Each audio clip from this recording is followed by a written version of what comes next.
What is up, guys, and welcome to another episode of Guarani Vision, the first ever podcast dedicated to Paraguayan football in English. As always, I'm Roberto Rojas, and joining my two great co-hosts, Federico Perez and Ralph Hanna. And guys, here we are. The Clausura has begun, and of course, there are full of surprises that we need to talk about after the first two games.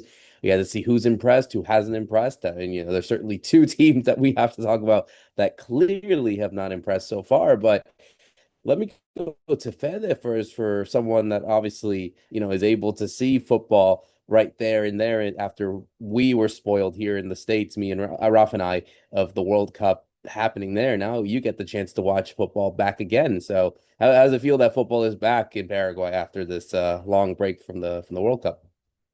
It's been an exciting week, Roberto, I must say. With two games, we headed right away into the matches, so it's been great. How do you, how do Ralph, how do everyone listening, like always, to Guarani Vision? It's great to be back for another episode, and yeah, we got it going on. We got it rolling here for the clausura, and really looking forward to this season, guys, because maybe there's a surprise on the way, because of the way it actually started. Is this just gonna keep on going? I'm talking about Cerro and Olimpia, the Giants, the teams with the most titles. I mean, just not being able to win in these first two games. I mean, it's been really weird, right? I mean, from that side of it, looking at those two teams at the bottom of the table, but then you look at the teams that have had a hot start, and it's Trinidense, the Triquitron, as they call it now here, from Santísima Trinidad, the neighborhood of Asunción, the Libertad, the Gumarelos. We talked about them on the last episode. Also, I remember Ralph mentioning what could happen with Nelson Aedo Valdez and what an impact he's had, right? I mean, he's probably had the best week. I don't even think he even thought that he was going to have a hot start like this, beating Olimpia and then stomping on Recoleta. And then we can even talk about Sportivo Dos de Mayo. I mean, for me, those are the three teams that have really impacted this first week of action in the clausura as we're heading into more and more games. But it's exciting, guys. I mean, just the way it started out, I'm really looking forward to what could happen in this clausura, Robert. I don't know about you guys, but I'm in for it if there's going to be a surprise. I was about to say, Ralph, I mean, certainly what we've seen in the last, week or so, I mean, I know it is early days, but at least from a neutral standpoint, I mean, obviously if you have a dog in the fight, then so be it. But for this sort of start, the fact that we already have two big teams that have lost in the sense of Cerro Olimpia, I guess to ruin our first segment, but because of that, and with Trinidense doing well, Libertad, and then new coach Nelson Aldo Valdez, and just other teams just trying to make it, into this fight. I mean, is that going to say a lot? But I just it feels so early to say. I don't know what you think, Ralph, but I don't know. It feels so early to say that this is going to be, the standard of what we're going to see for the rest of the clausura. Yeah, I mean, it is very, very early. Hello to everybody, first of all, but it's very early into the season, but it's also fascinating because this has never happened before. So Olimpia hadn't lost their first two games since 2002, which turned out to be good for them, right? They won the Libertadores that year. But Cerro, it hadn't happened since 1982. And that it happens to both in the same season has just never happened in the history of Paraguayan football. So, I mean, this is a this is quite a huge moment to see these two dominating sides in the history of Paraguay, like on 0 points after two games. That you said is very, it's true. Obviously, I don't think this is going to be a theme for the whole season, that both sides are good enough. They'll get back to winning ways. But we talked about it in the preview of how the Sudamericana or the Libertadores might start, taking some of that attention away. So it was these games before all of that kicks off when they were going to try and make some points, right? They don't have to rotate players. They don't have to worry about Libertadores Sudamericana yet because it's still a couple of weeks away. And so they haven't taken advantage. And the team that has, like we were just talking about, is Libertad, who probably are the team that have a good enough squad that could maybe go the whole season. And so now they've seen that 6 point gap already. I mean, it's putting some pressure on them very early on. But we have to see a reaction. I mean, especially Olimpia, the champions, right?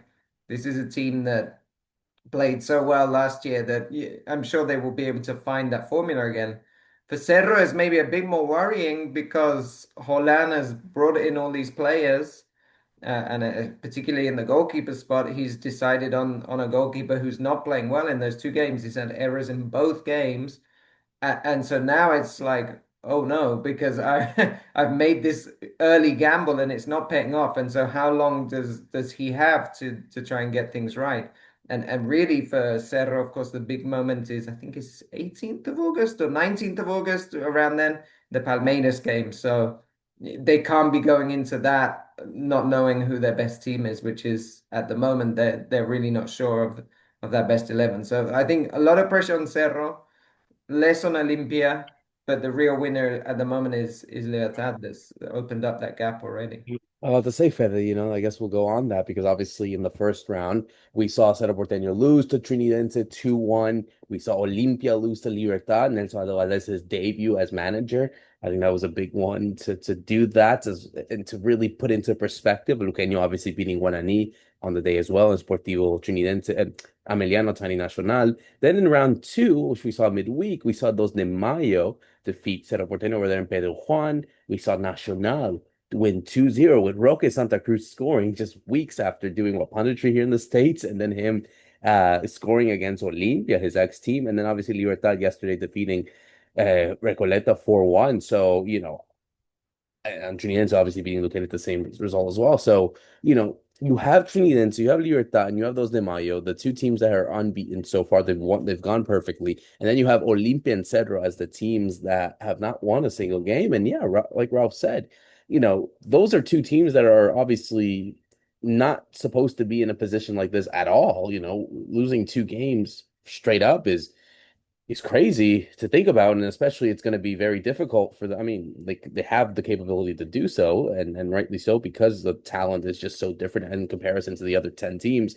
But that being said, when other teams are starting to build a pace, and obviously heading into the next few days, obviously Cerro play Luqueño, Olimpia play Rio Nu, Guarani play Libertad. It's a big game as well. There are games that are going to be those like direct encounters. You got Olimpia taking on those de Mayo very soon as well. I mean, so there are some encounters there that could help Olimpia and Cerro build up. But I guess, to ask the question about what team do you feel is in the most, like in a situation that is under most pressure, what do you got on this case? Or you're gonna look at the negative side of it. You want to throw all the dirt already at Cerro or Olympus just starting out. I think these teams are gonna evolve. I think we're gonna see the best of these teams probably in a couple of games. Not yet. Just because they probably didn't take the offseason that serious. And you had a lot of players that came in probably late and they're not up for it. And you got to put the right pieces also together. I think both teams are on the same situation. They were outplayed in both games, I believe, especially Olimpia against Libertad. I was not expecting that. Outcoached, I would even say. And I think a lot of people weren't expecting that either, because it was Nelson Ido's debut going up against, the last champion, the team, and the manager. So you were thinking, okay, Olympia's going to step it up. They're going to be even better than they were last season. That doesn't usually happen here in Paraguay, guys. We don't usually have back-to-back titles here. It's not something that's common. So I think Olimpia and Cerro, they kind of needed this pressure, especially Olimpia, to get it going. And for Cerro, I mean, it's just, people are pointing fingers directly at Holland just because this is his team. He's building it up. He picked the players, and the new guys, they're not up for it. The new names, the ones that he's throwing out there, they don't look like they're ready to compete even. They don't look like they're fit. And this is a tournament, guys, that has new rules, just like we saw in the World Cup. Fast-paced football.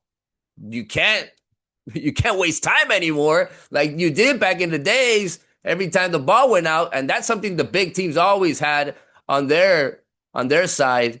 So I'm looking forward to what could happen in this Clausura. I'm surprised so far, but I'm looking at the positive side of it. I'm looking at the smaller teams, like I said, the small budget teams, and I think they're going to try to do something with this Clausura, Ralph. I think Trinidense has made a bunch of noise already in first division. I think Dos de Mayo has done incredible things, and if they don't lose at home, they could be a very strong team. And then you have other teams that have been really close. Nacional, Guarani, why not talk more about them? I mean, I know it's always about Cerro Porteño and Olimpia, but this could be a clausura that could be totally different.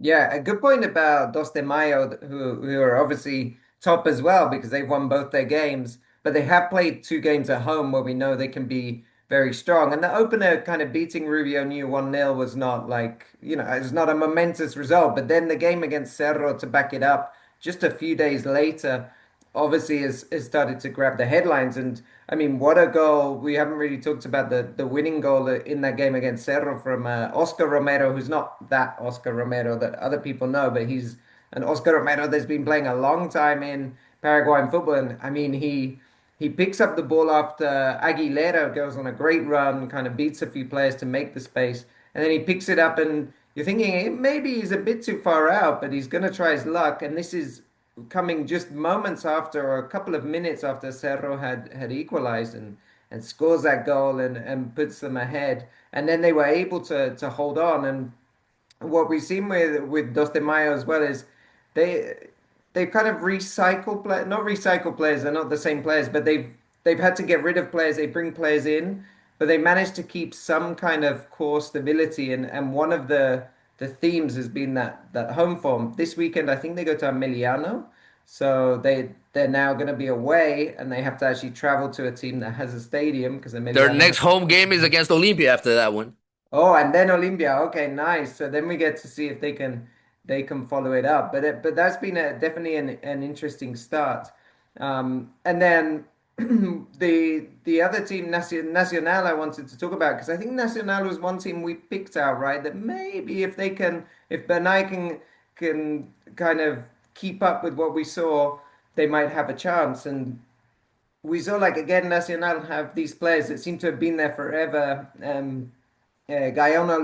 Lugo was the guy who sets up Roque for the goal, right? It's his fast break down the right hand side. And you think he's been there for a long time. And then you just look at the team and you think there's a lot of stability. They brought in Pica Lucena, who's a guy that has a lot of quality, but we were seeing more recently at the higher level, maybe he couldn't sustain it, physically, maybe he was getting older, but it doesn't mean he doesn't have the quality there to suddenly, say I could make a difference. And also has that history of winning. Obviously, Roque Santa Cruz has a history of winning.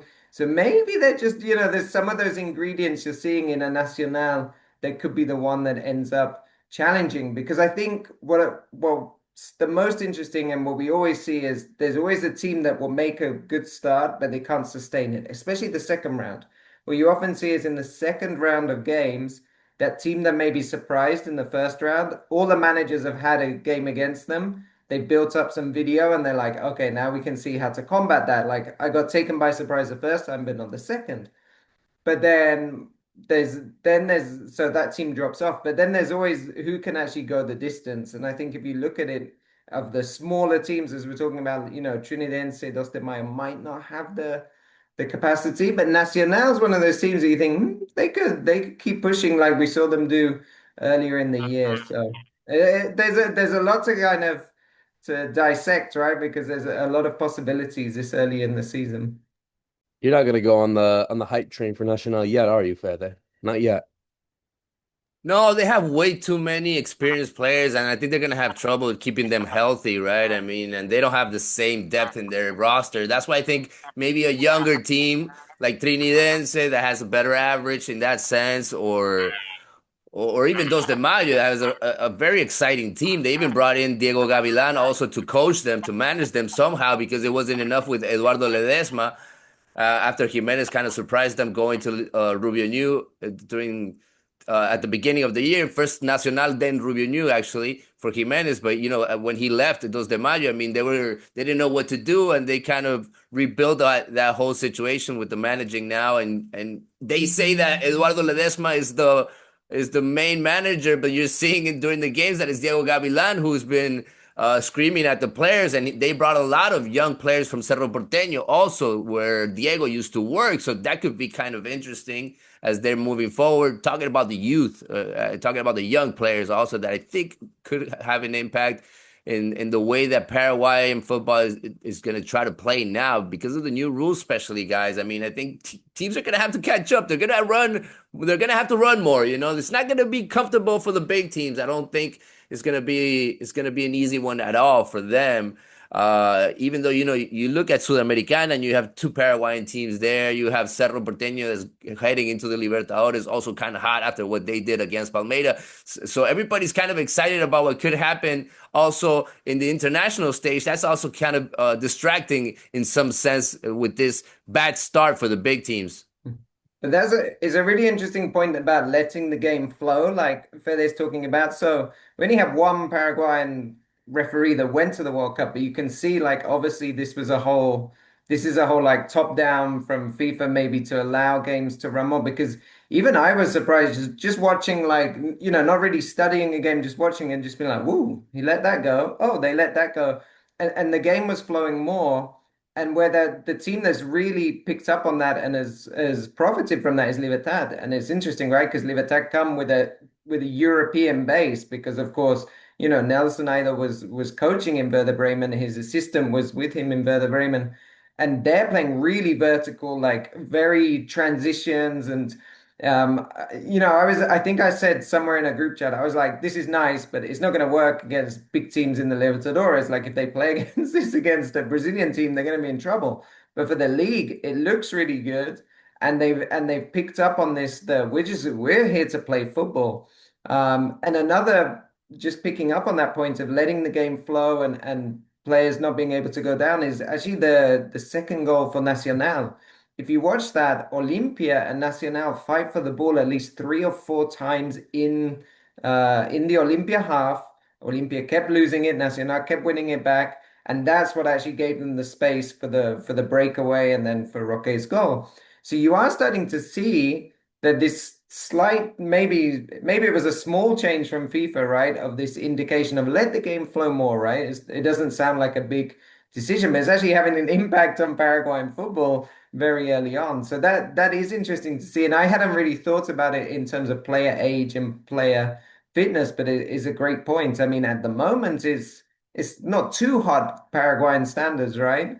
But let's see towards the end of the Clausura when it really starts getting hot and how can these teams like manage this when they've got the cumulative of having played, let's say, 15, 16 league matches. So that's a really interesting point I hadn't thought about, but I have been watching just by watching on TV. You're like, oh, this game is flowing a lot quicker than Paraguayan football is usually much slower when you watch it on TV.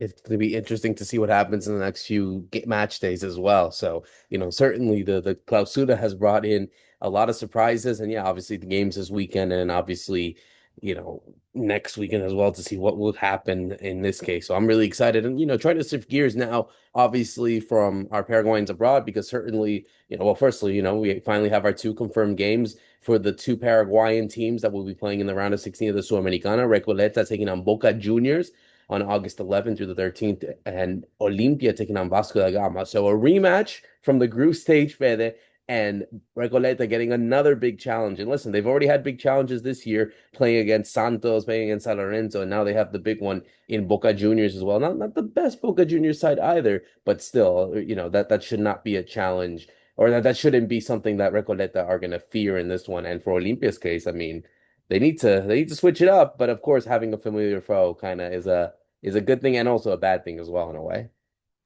Yeah, I do think this Vasco team is, their head is in two different places, right? I mean, playing Sudamericana happens with a lot of teams, actually, from the Brazilian league, especially that they're fighting relegation and at the same time having to play this international cup, this continental cup from Comebol. And I saw it from Gremio last night, actually. I did their game, and Villasanti came in the second half because their team needed it.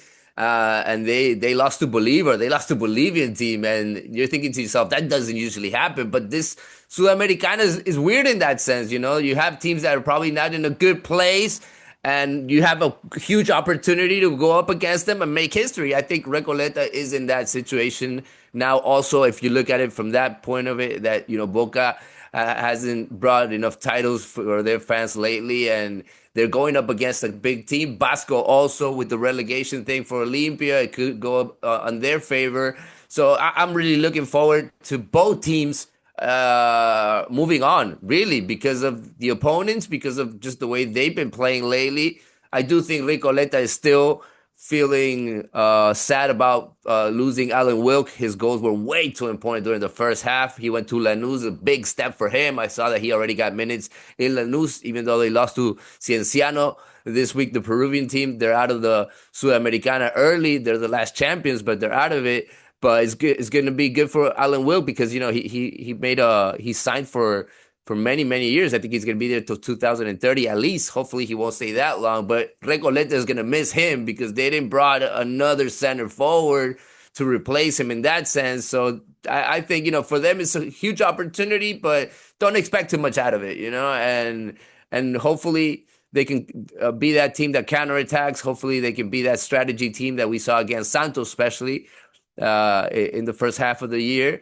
And for Olimpia, I have so many doubts, guys. I mean, I don't know. I don't know if this is the same Olveda that went to the World Cup because he's been having problems. So we can start off there, and then we can look at the defense. I don't know what's going on there. The midfield, I got so many questions there for their coach, and even the forwards. I mean, the players that they brought, Brian Romero. People are still waiting to see something from this guy, and he's not that young. So I don't know how much they're gonna hold him off. And these are the kind of games that they brought him for, right? To play the Sudamericana games. So he's gonna have to step it up in those matches, just like Begetti did for Cerro Porteño. Maybe he wasn't scoring during the Apertura, but in the big games in Libertadores, he came through. So those are the games that fans really want to see the best of their team. So I'm looking forward to it, guys. I mean, Sudamericana and this far off. I don't think we had that many Paraguayan teams. I'm looking at the other countries, and they all just got one. Colombia, Ecuador, Bolivia, they all just got one, and we got two guys. So I think maybe it gives us more opportunities, Rob, to maybe even take the trophy or at least make it to the final. Yeah, yeah. Well, firstly, I think it is the first time we've had two teams at this stage under the new format because the new format made it much harder to get to last 16, right? Because you have to pretty much win your group, and if you don't win your group, you have to do these playoffs. And it is funny to think that you're going to have Recoleta against Boca. One team won their group quite comfortably, and the other just got through on penalties. But it's the other way around. It's Recoleta won the group, Boca just got through on penalties. That's the game where it looks hard. It looks harder for the Paraguayan side. I mean, Recoleta, like we were just talking about, have done it against Santos. They've kind of done it in these different moments in the Sudamericana. I mean, they won their group, but you wonder, like, until what point are they able to sustain it? Of course, they've lost Alan Wilk, as Fede mentioned. But also, I mean, it's Boca going to Boca is just such a big moment. We have history there as Paraguayans. We know Capiatá, of course, many years ago did the what's called the Capiatazo, and they won in the Bombonera. But it does seem like it's going to be a really tall task. And what Recoleta will have to do is get very good defensively, something they weren't yesterday against Libertad at the time of recording. So they need to get very good defensively and be able to play some of their counter-attacking football to try and snatch a result. On the Olimpia side, they've definitely got more of a chance because yeah, when the Brazilian teams are facing relegation and Sudamericana, the league takes precedence because I've been told before many times that the Brazilian teams they earn way more money being in the Brazilian league than being in the Sudamericana. The Libertadores is different, but different. But the Sudamericana is like, it's one of those tournaments that for the Brazilians, it's like, okay, I can lose this tournament if it means I have to fight for relegation. So we saw that with Gremio, as mentioned, and now Vasco in there. Also, the interesting thing with Vasco is, of course, they have a new coach compared to when they last played Olimpia. They've switched out coaches, so maybe it's not such for Olimpia they have the the kind of hindsight of how they played against them, how they'll line up. But for the new coach, he hasn't faced Olimpia yet, so there's maybe some of that advantage, let's say. The big question I've got is, and because Fede mentioned Brian Romero, because they've lost, of course, Alcaraz. So they've lost goals as well, just like Recoleta has lost goals. And in fact, we haven't seen Olimpia score yet this season. In those two games they've lost, they haven't scored. Unlike Cerro, who have scored in both games but have been conceding, so it's more a defensive issue there. So for Olimpia, it is really like, can Brian Romero be the Vegeti of Olimpia, which I think they need, and can they somehow find this way of getting back to the goal scoring, maybe in the two games leading up to this first match against Vasco, because what we saw in the group stages, they won the home game 3-1 and they lost the away one 3-0. I think we'll obviously see tighter matches over a knockout, but I think what they want to be able to do is at home make sure they can get their goals against Vasco and then maybe see out a draw, which they did. I can't remember the team they played where they saw out the draw in a very tight, I think it was like a 0-0 in the group stages, but I think we'll see a similar setup there, or that's going to be the aim of Vitamina Sanchez, right? To be able to get through this one. I have a bit more hope for Olimpia than I do for Recoleta. I mean, it makes sense given they are the bigger team in this case. So no, I totally agree. I think it'll be but it was Baracas, by the way. Ralph, that was the 0-0 draw in the Sudamericana group stage for Olimpia. So yeah, we'll have to wait and see. I guess to close it out as well. I mean, obviously, with football coming back after the World Cup, we've also been seeing some goals from our players as well. Certainly it can get some frustration, but also sometimes obviously frustration in the sense like, oh, they should have done this in the World Cup, but hey, at least they're still scoring, players like Almiron, you got obviously Andres Cubas playing in the MLS All-Star game, Avalos scoring, Alex Arce scoring a really great goal yesterday, guys, for Rivadavia. I think it was really nice to see him. Obviously, we have so many players that are coming back into form, I guess. Renato Martinez scored as well. Fede, obviously, we have to wait and see what September and October will bring in this kind of new international break. Apparently, we'll have to wait and see. We still need to wait and see. Firstly, if Gustavo Alfaro will still be there. We don't want to make any confirmation as of yet, but hey, at least players are still getting minutes and scoring, and with the European seasons coming soon, so we have to wait and see if there's going to be any big moves for players like Orlando Gil, Matia Galarza, and so on. But hey, at least the players are performing well, most of them at least, ever since returning from the World Cup. Yeah, and everybody's staying healthy, right? Because if you want to make a big move, you got to be playing and you got to be on your top level, just like you were during the World Cup. And we're seeing that from certain players. I mean, Alex Arce, we're seeing it from Orlando Hill. So they're making an impact in their team. So you're thinking to yourself, if there's people watching them right now as they're playing, and if you want to take them to Europe or you want to take them to a big league, or if you need an Orlando Hill, you need a goalkeeper for a Champions League or Europe or Europa League, maybe Orlando Hill could be that guy. I mean, I see him going to those type of teams right now because he could be that guy. I mean, he already showed it in the World Cup. That's why I think he could be that big move. I was waiting for Julio and Cesar maybe to do that, but as of right now, there's nothing going around his name in That particular. rumors with And Ipswich, I think that was one of the rumors I saw with the move to Ipswich. yeah, that's not a big thing. And if we're gonna be honest, I mean, Alderete or also, I mean, there's names that you were expecting for them to already move for rumors to be installed, but no, nothing yet going on. The market has been really slow. I do think we're gonna get something from Alex Arce, guys, because he's been close to or linked to a lot of Brazilian teams lately. So I do think he might be making that leap. I saw that he scored a fantastic goal yesterday, and then he left the field crying. I don't know if there was something going on there, or it has to do with maybe him even leaving. But there's speculations, there's rumors about him.